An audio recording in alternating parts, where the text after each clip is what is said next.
The echo of their hooves is a familiar sound among these ruins. The walk through Petra's sandstone mountains is too long for tourists to handle, and the trails too rough and slippery.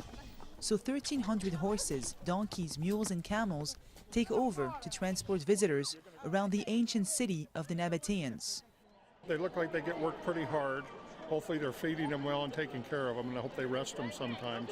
But you can tell they work them pretty hard.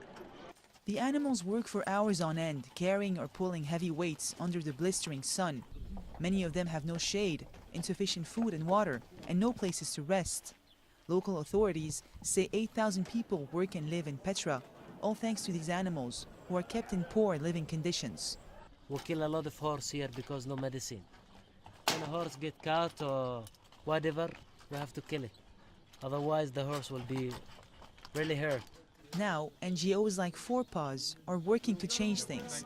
They've installed a clinic at the site's entrance and plan to provide much-needed supplies of drugs and equipment, and to train local vets. Stables, rest areas, and troughs will also be put in place before the summer, when temperatures really begin to soar. There are too many tourists and people want to take advantage of this. They overwork the horse. Of course, from medical point of view and from welfare point of view, you should stop it. Do not think about what you gain. It's just to have to think about the horse's status. So put the horse to rest and leave him for a couple of days until he's fully capable of doing this job.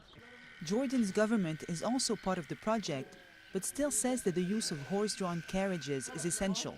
Last year, about 600,000 people visited Petra, almost half the number of visits recorded 5 years ago in 2010.